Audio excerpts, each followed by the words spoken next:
Action. Apa yang membuat Bapak tertarik membentuk dan bersedia membentuk SVRI di Kalimantan Tengah ini? Sangat terima kasih dulu. Ini pertanyaan yang sangat menarik dan sangat ditanya-tanyakan mungkin oleh kawan-kawan para pimpinan redaksi ataupun media-media dan wartawan-wartawan yang ada di Kalimantan Tengah. Ya, kita terangkan sedikit mengenai apa sih itu SPRI.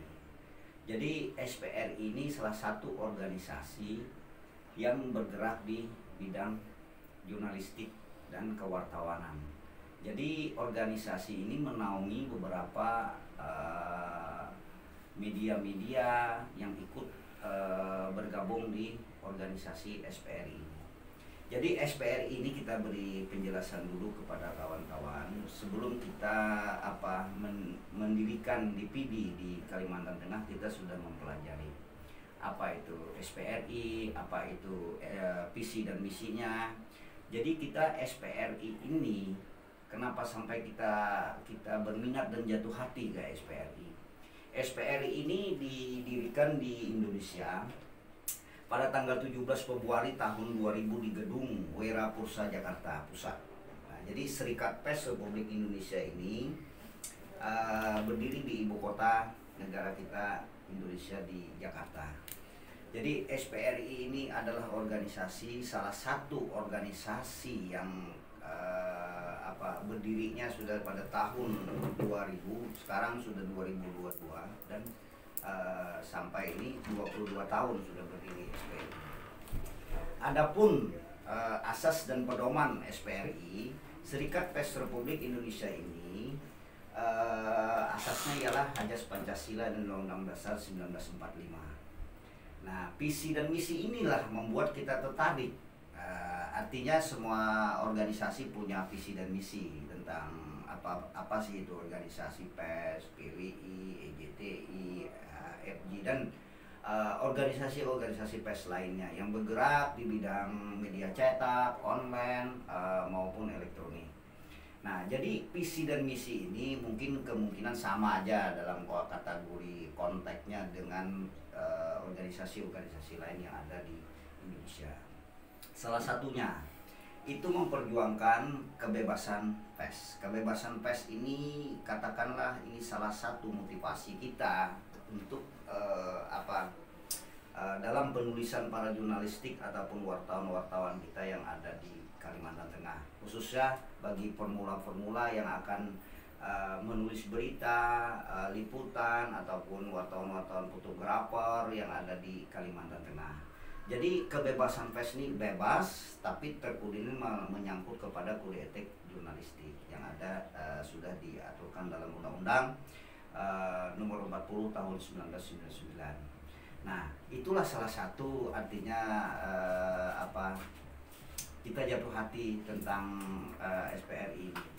Nah, yang kedua, memperjuangkan kemampuan profesionalisme dan kesejahteraan wartawan dan pekerja pers di Indonesia. Nah, ini salah satu juga memperjuangkan profesionalisme ini salah satu visi dan misi SPRI. Contohnya, ini sudah saat ini tahun 2022 ini pengurus SPRI yang ada di Kalimantan Tengah udah mengadakan pelatihan namanya LSP. LSP Lembaga Sertifikasi Profesi. Jadi lembaga sertifikasi profesi ini melatih para jurnalistik muda, media ataupun utama. Jadi SPRI sudah memegang lisensi untuk mengadakan LSP. Jadi karena kita tergabungnya di Kalimantan Tengah di bawah pimpinan DPP, kita DPD, jadi kita perpanjangan tangan dari DPP untuk gimana mengajak kawan-kawan para jurnalistik mengikuti pelatihan jurnalistik formula ataupun yang sudah seniornya yang ada di Kalimantan Tengah, khususnya yang bergabung di DPD Kalimantan Tengah. Nah, ini poin kedua, visi dan misi perjuangannya. Yang ketiga, membantu masyarakat dalam mendapatkan informasi yang benar dan bertanggung jawab. Nah, ini salah satu juga misi kita di PD Kalimantan Tengah ini. Kenapa kita tertarik tadi membahas di SPRI? Artinya kita akan menyajikan, artinya melewati SPRI menginstruksikan kepada para pimpinan redaksi dan media-media yang bernaung di SPRI nanti, kita memberikan informasi kepada masyarakat yang ada di Kalimantan Tengah tentang informasi kejadian politik, kriminal, budaya, pembangunan, tentang pendidikan, kesehatan yang ada di Kalimantan Tengah. Nah, dengan adanya menginformasikan tersebut, nah kita punya bersangkutan dengan poin 1 tadi. Kita artinya kebebasan pers tadi, menginformasikan yang sifatnya positif. Positif dilihat melalui media online, artinya dilihat masyarakat, didengar masyarakat, akhirnya menjadi ketertarikan masyarakat tentang budaya, tentang pendidikan yang baru. Nah, itulah salah satu yang ketiganya tadi, ketertarikan kita di SPRI tadi. Bagaimana Bapak yakin kalau SPRI ini bisa maju di bawah kepemimpinan Bapak? Gini, seorang pemimpin, seorang ketua, dia tidak mungkin dalam kategorinya dia maju dalam konteksnya itu bisa memajukan organisasi dengan di bawah kepemimpinan ketua aja. Nah, inilah tadi kita organisasi ini terbentuklah satu induk SK, namanya Surat Keputusan DPP, yang di situ tercantum seluruh nama-nama pengurus yang ada di dalam SK tersebut. Ketua, sekretaris, bendahara, dan pengurus-pengurus bidang lainnya. Nah, bidang lainnya ini terbagi beberapa bidang. Salah satu bidang pendidikan, bidang kebudayaan, bidang kelembagaan, bidang keagamaan. Nah, disitulah nanti kita yakin kenapa pengurus-pengurus SPRI ini kita tupoksinya, tugas mereka itu masing-masing kita berdayakan dan ditugaskan untuk sesuai bidang dan keahliannya. Kalaupun dia kurang tuh ilmunya, dia bisa berkoordinasi kepada ahlinya yang ada di Kalimantan Tengah. Misalnya dia sudah pensiunan Depak, dia bergabunglah untuk gimana pendekatannya bisa berkolaborasi dengan apa kita pengurus tadi bidang keagamaan tadi. Akhirnya kita nyambung. Pengurus berkolaborasi, minta saran pendapat kepada ahlinya. Kelembagaan. Nah, mungkin kita udah tua, udah apa, atau lembaga-lembaga yang ada di Kalimantan Tengah, Kardayat misalnya, lembaga-lembaga sosial lainnya, LSM, ataupun tidak lepas juga keorganisasian yang tentang pers. Nah, disitulah nanti kita yakin saya sebagai ketua, nanti hasil-hasil apa yang ditemukan ataupun berkolaborasinya para tadi ketua-ketua lembaga, ketua-ketua masing-masing sesuai SK tadi merapatkan duduk satu meja, kita yakin betul itu akan terjadi sesuatu yang sangat bermanfaat bagi masing-masing kawan-kawan yang tidak mengetahui unsur-unsur pengurusan ataupun bidang-bidangnya tadi. Akhirnya dia lebih memahami masing-masing tupoksi tugasnya. Nah, disitulah kita yakin, optimis, kita ini bukan bekerja sendiri,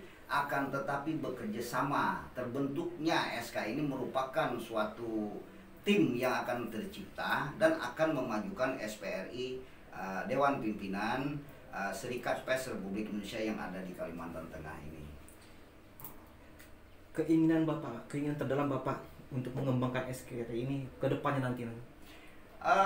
Gini, keinginan saya ini sangat-sangat betul-betul, artinya mengenai jurnalistik ini betul-betul kita pengen memajukan para kawan-kawan, terutama yang bergerak di bidang jurnalistik dalam penulisan tentang kameramen, video, auditor, dan editing yang utama yang bersangkutan dengan jurnalistik. Reporter televisi. Nah, mungkin kita harapkan nanti kawan-kawan yang di bidang itu bisa keahlian tersebut bergabung di SPRI yang ada di Kalimantan Tengah ini. Nah, keinginan saya yang sangat-sangat dari dulu kita kita majukan di Kalimantan Tengah ini adalah gimana cara menulis berita, gimana cara itu bersangkutan dengan reporter televisi, elektronik ataupun media online itu lebih pasti lagi ke depan supaya kita bisa menginformasikan Kalimantan Tengah ini secara kancah nasional ataupun internasional. Itu Pesan Pak, pesan yang ingin Bapak sampaikan kepada anggota-anggota SPRI yang ada di Kalimantan Tengah ini Pak. Gini, pesan kita kepada anggota ataupun pengurus yang ada di Kalimantan Tengah, salah satunya tadi karena kita baru terbentuk, SK baru, jadi anggota masih sedikit saat ini tahun 2022 bulan 7 ini. Jadi pesan kita kepada pengurus, bekerjalah sesuai tugas, sesuai SK yang ada tercantum dalam SK tersebut, dan jangan lupa kita terus bergerak dan bekerja sesuai kode etik jurnalis dan mengacu kepada asas Pancasila. Yang ketiga tadi mengacu kepada ADRT dan visi-visi SPRI DPD Kalimantan Tengah. Ya, terima kasih.